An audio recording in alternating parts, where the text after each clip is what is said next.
Pessoal, beleza? Hoje vamos fazer aqui mais um Vlog.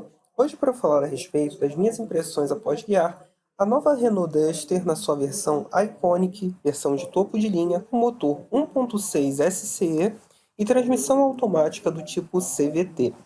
Antes de mais nada, se você ainda não é inscrito aqui no canal, por favor se inscreva, que toda semana a gente sempre tenta trazer um vídeo novo aqui para o canal. Se você já é inscrito aqui no canal, por favor, participe daquela área comunidade, que lá nós sempre falamos a respeito dos carros que a gente vai testar, dos carros que a gente já testou e de curiosidades automotivas em geral. Se você está procurando conteúdo específico de algum carro, conteúdo mais abrangente do uso no seu cotidiano, pesquise a área das playlists, que lá nós temos diversos testes com carros que foram meus, que eu falei a respeito do uso na cidade, na estrada, um teste muito mais prolongado, né? Tá bom? Então vamos lá falar a respeito da nova Duster. O Renault Duster foi lançado aqui no Brasil em 2011 com o modelo 2012. Na época ele só tinha um competidor direto, que era a Ford EcoSport, né?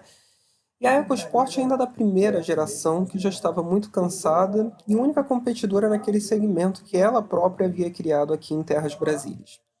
Então, desde seu lançamento, o Renault Duster fez muito sucesso, até que a Ford veio a lançar a segunda geração do EcoSport no final de 2012, que aí tirou um pouco desse sucesso do Duster, mas ainda assim ele continuou vendendo muito bem até a chegada dos novos SUVs que começaram a aparecer de fato em 2015. Tanto que é em 2015 que o Duster recebe uma atualização visual, onde ele ganha os LEDs na traseira, né? Um facelift bem leve na dianteira dele. O Duster ele deriva da plataforma do Renault Logan, de 2004.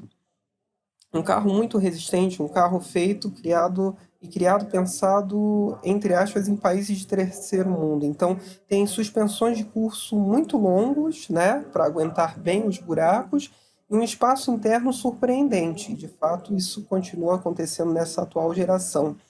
Porque o projeto inicial do Logan, e aí cabe também ao Duster esse prolongamento, era que 5 pessoas com botas para neve, que são botas muito grandes, conseguissem se sentar dentro do carro com conforto. E isso acontece. Realmente você tem um espaço para pernas muito bom no novo Duster. E continua sendo um grande destaque em relação à geração anterior, né? Um carro muito espaçoso. A suspensão ela deu uma endurecida, mas aqui temos um fato bastante relevante em citar. O Duster sempre foi muito bom de dinâmica, tá? Apesar de não parecer, apesar dele ser um dos SUVs mais altos, né? Ele tem a maior distância em relação ao solo dos SUVs, se não me engano. Eu acredito que hoje ele só perca para o C4 Cactus, que ficou bem altinho, né? Mas o Duster é muito alto em relação ao solo e ainda assim a Renault conseguiu fazer uma boa calibração de suspensão em termos de dinâmica e também de conforto. Isso já se revelava na geração anterior, quando você comparava o anterior com o primeiro EcoSport. O EcoSport era um carro muito ruim de curva na primeira geração. E o Duster era muito superior. E isso continua valendo para o atual Duster, que te surpreende conforme você entra em determinadas curvas que você não espera que o carro vá fazer tão bem por conta de sua altura. O painel ficou espetacular, né? Comparando com o da primeira geração, a primeira geração era feia, né? Eu não achava ele bonito. E de fato ele ficou muito mais bonito com esse formato meio quadrado. Novamente ele veio me lembrar em alguma coisa, não sei o que está me fazendo remeter ao C4 Cactus. Eu acredito que as saídas de ar dele quadradas, mas ficou muito bonito o painel do carro. A nova central multimídia, eu achei que ela veio muito acertada, né? Ela é a nova geração, ou a revolução em cima do Media Nav, que o Media Nav já era muito bom de se mexer, né? Essa nova central multimídia veio melhor ainda, que ela usa o padrão europeu da Renault. Eu só acredito que ele tenha tido uma falha nessa central multimídia, que é a falta de botões físicos. Vocês podem me xingar, eu sei que vocês gostam de tudo em touchscreen. Só que você ter um botão físico quer dizer que quando numa emergência ou quando você não pode tirar a atenção da sua frente, você tem alguma coisa para tocar e você sente o que você está fazendo, né?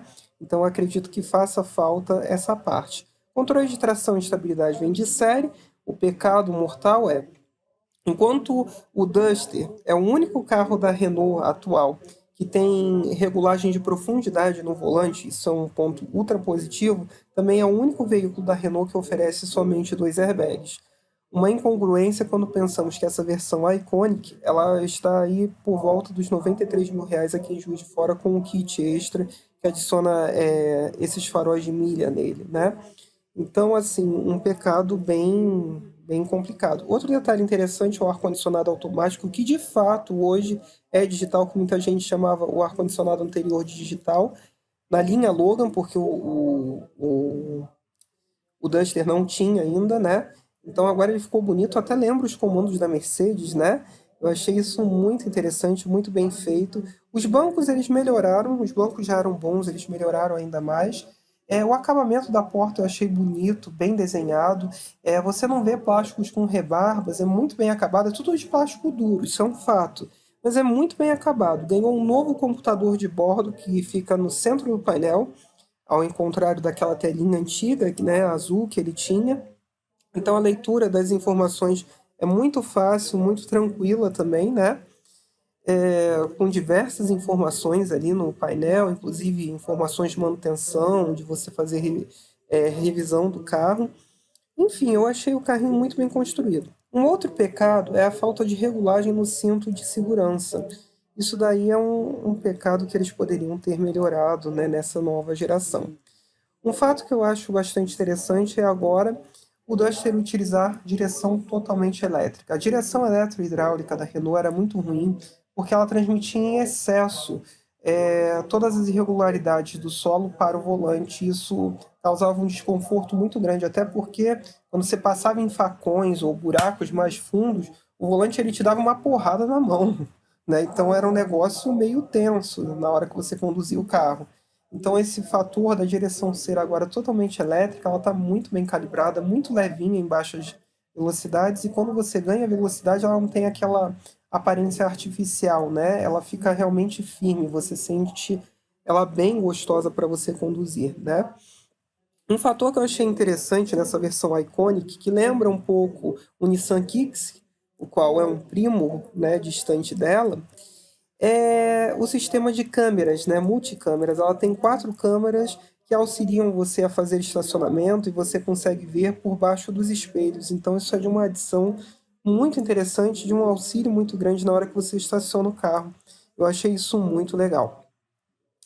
Um fator que eu achei assim um pecado novamente recai ao motor 1.6 SC. O motor ele é bom, só que nessa versão de R$ 93.000 ele não oferece o desempenho que ele deveria oferecer, tá?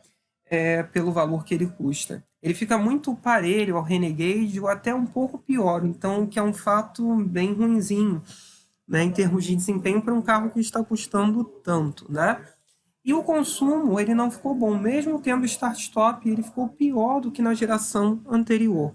Na versão anterior, melhor dizendo. Porque essa atual geração, ela não é uma plataforma totalmente nova. É só a plataforma antiga com alguns reforços estruturais para ter mais segurança, né? Tanto que o desenho dela remete muito à geração anterior, o que não é ruim, né? Que sempre foi um carro parrudo. Enfim, dizendo mecanicamente, o motor ficou um pouco subdimensionado e o consumo elevado por conta desse subdimensionamento, que o carro está mais pesado. Então, no ciclo urbano, mesmo com o start-stop, eu obtive médias de 7,8 km por litro de álcool com o ar-condicionado ligado, e na estrada eu não consegui passar de 11,2 km por litro de álcool com o ar-condicionado ligado.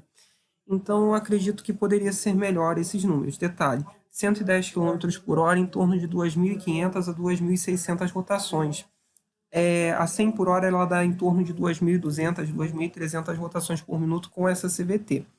E aqui um fato relevante. O CVT do modelo anterior, eu achava ele melhor calibrado do que no modelo atual, né? O modelo atual está com uma tendência muito grande a ficar esticando marchas. Isso é uma coisa que me incomoda um pouco e que é desnecessário muitas das vezes pela posição que você tem no pedal do acelerador. Ele está com uma tendência muito japonesa, né? De curso muito curto no acelerador, então qualquer coisinha que você toque a mais no acelerador do carro, ele começa a gritar.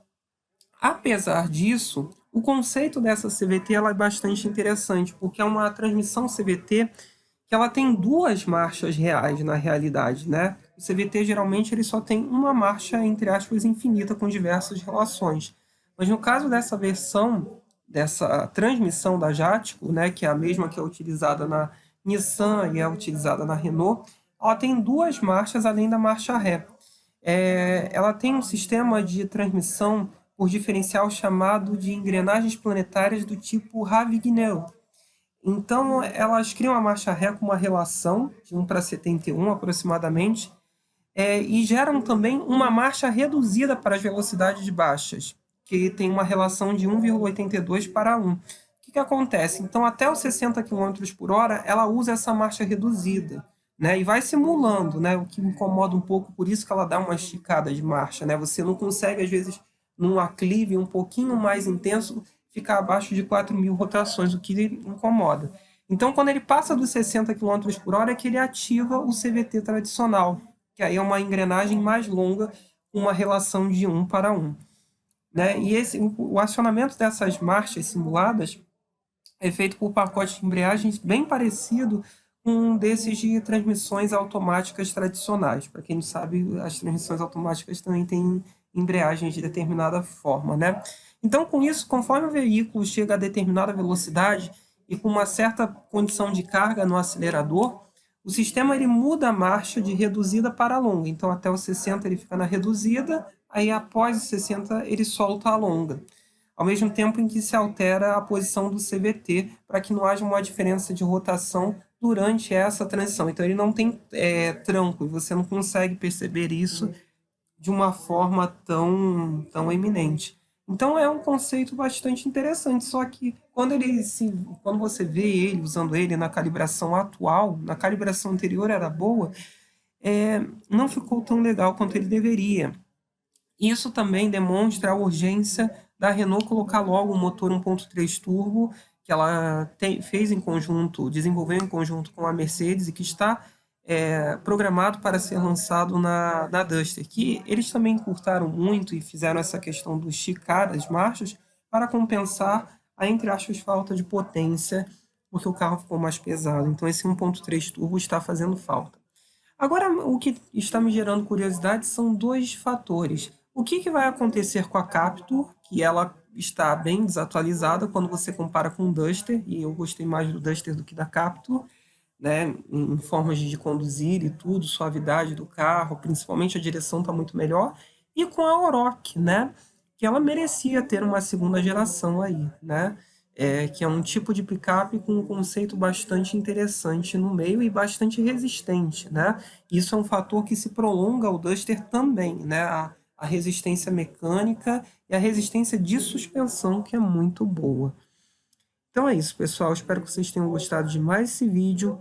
Curtam, compartilhem, se inscrevam no canal. Se vocês têm alguma dúvida, postem embaixo, com o tempo eu vou respondendo. Se vocês querem que eu teste algum carro específico, me informem embaixo que eu tento arranjar. E falo a respeito das minhas impressões após guiar para vocês. Uma curiosidade minha recai também ao testar a nova Duster com transmissão manual e eu estou aguardando chegar aqui na autorizada de Juiz de Fora para eu poder transmitir as minhas impressões após guiar para vocês. Tá bom? É isso então, pessoal. Valeu!